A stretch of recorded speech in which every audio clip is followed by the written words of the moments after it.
saya Alifia Horatun Nabila dari kelompok 9 yang beranggotakan Azratul Lutfiyah, Alifia Horatun Nabila, dan Ihsan Ibadillah. Saya akan menjelaskan tentang pengertian hadis maudhu. Hadis maudhu berawal dari pertentangan politik yang terjadi pada masa Khalifah Ali bin Abi Thalib yang berujung pada pembuatan hadis-hadis palsu yang tujuannya adalah untuk mengalahkan lawan dan mempengaruhi orang-orang tertentu. Akibat perpecahan politik ini, hampir setiap orang membuat hadis maudhu. Mereka membuat hadis maudhu untuk memperkuat golongan masing-masing. Melihat kenyataan yang ada bahwa dengan motif dan tujuan yang berbeda-beda, orang telah memalsukan berbagai hadis, terlebih untuk kepentingan tertentu. Orang bisa dan berani untuk membuat hadis palsu. Semua ahli teologi Muslim sepakat bahwa perekayasaan hadis secara berangsur-angsur semakin kerap terjadi sejak pertengahan abad pertama Hijrah. Sampai penulis-penulis seperti Bukhari, Muslim, dan yang lainnya menyusun kitab himpunan hadis mereka yang hampir tanpa cacat. Dengan berbuat demikian, mereka memberikan kepada literatur hadis bentuk sahihnya yang pasti. Dan pengertian hadis maudhu itu sendiri adalah secara etimologi, al-maudhu merupakan bentuk isim maf'ul dari kata wadha'a yadha'u. Kata tersebut mempunyai makna menggugurkan, meletakkan, meninggalkan, dan mengada-ngada. Jadi secara bahasa, hadis maudhu dapat disimpulkan hadis yang mengada-ngada atau dibuat-buat. Secara terminologi, hadis maudhu terdapat beberapa pengertian. Di antaranya, menurut Imam Nawawi, hadis maudhu adalah hadis yang direkayasa, dibuat-buat ketika mengetahui kepalsuannya untuk keperluan apapun, kecuali disertai dengan penjelasan. Ada juga yang berpendapat bahwa hadis maudhu adalah suatu yang dinisbatkan kepada Rasulullah SAW secara mengada-ngada dan dusta, yang tidak beliau sabdakan, beliau kerjakan, ataupun beliau takrirkan. Sedangkan menurut sebagian ulama hadis, hadis maudhu adalah hadis yang dicipta atau dibuat oleh seorang pendusta yang ciptaan itu dinisbatkan kepada Rasulullah SAW secara palsu, baik hal itu disengaja ataupun tidak disengaja. Jadi berdasarkan beberapa pengertian yang baru saja saya jelaskan, bisa disimpulkan bahwa hadis maudhu adalah hadis yang disandarkan kepada Rasulullah SAW secara dibuat-buat, baik itu disengaja atau tidak. Padahal beliau tidak menyatakan, tidak memperbuat, dan tidak mentakrirnya. Sedangkan apa hukum membuat dan meriwayatkan hadis maudhu? Jadi hukum membuat dan meriwayatkan hadis maudhu adalah umat Islam telah sepakat bahwa hukum membuat dan meriwayatkan hadis maudhu adalah haram secara mutlak bagi mereka yang sudah mengetahui hadis itu adalah palsu. Adapun bagi mereka yang meriwayatkan dengan tujuan memberitahu kepada orang bahwa hadis ini adalah hadis palsu, atau menerangkan sesudah meriwayatkan atau membacanya, itu tidak ada dosa baginya. Mereka tidak tahu sama sekali, kemudian meriwayatkannya ataupun mereka mengamalkan makna hadis tersebut. Karena tidak tahu, maka tidak ada dosa baginya. Akan tetapi, sesudah mendapatkan penjelasan bahwa hadis yang dia ceritakan atau dia amalkan adalah hadis palsu, maka hendaklah segera dia tinggalkan. Kalau tetap ia amalkan, sedangkan sanad lain tidak ada sama sekali, itu hukumnya tidak boleh. Sekian penjelasan saya tentang pengertian hadis maudhu. Terima kasih. Assalamualaikum warahmatullahi wabarakatuh. Perkenalkan, nama saya Azratul Lutfiyah. Saya dari kelompok 9 akan menjelaskan tentang sejarah dan perkembangan hadis maudhu. Para ulama berbeda pendapat tentang kapan mulai terjadinya pemalsuan hadis atau hadis maudhu ini. Apakah telah terjadi pada masa Rasulullah SAW masih hidup ataukah seusai beliau wafat? Di antara pendapat-pendapat tersebut adalah yang pertama dari Ahmad Amin.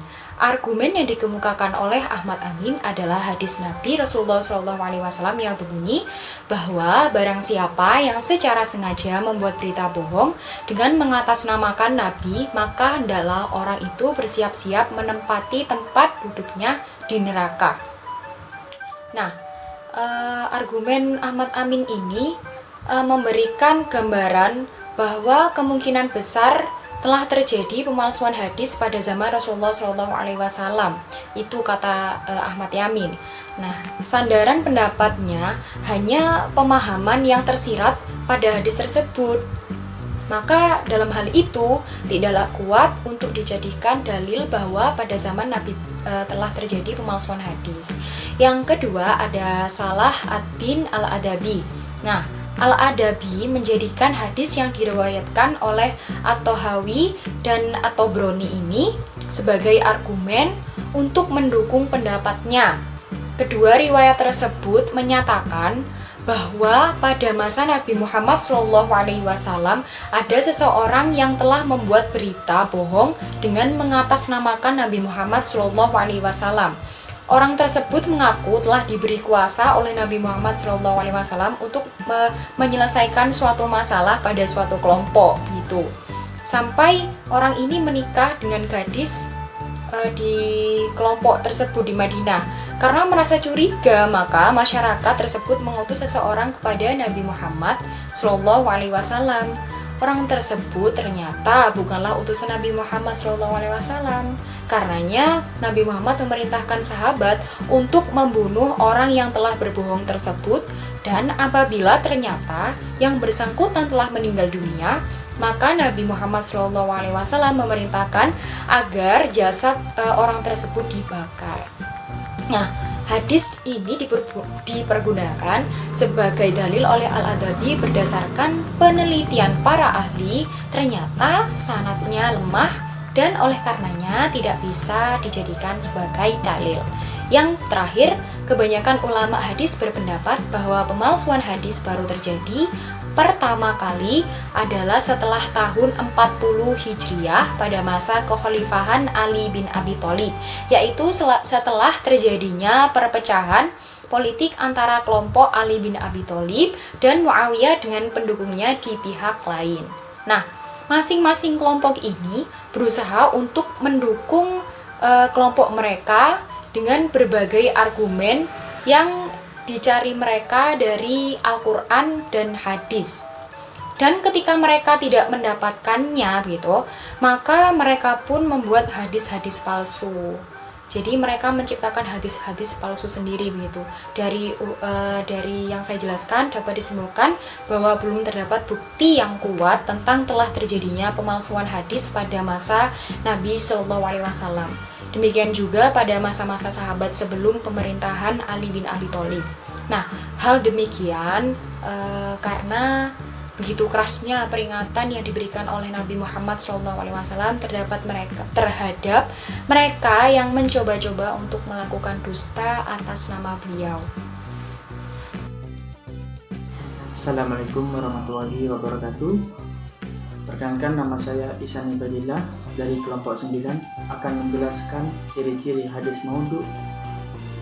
Baik, di antara ciri-ciri bahwa hadis maudhu itu atau palsu ialah yang pertama, pengakuan dari pemalsu itu sendiri, seperti beberapa contoh di atas, atau bacalah kitab Al-Madkhal oleh Imam Al-Hakim.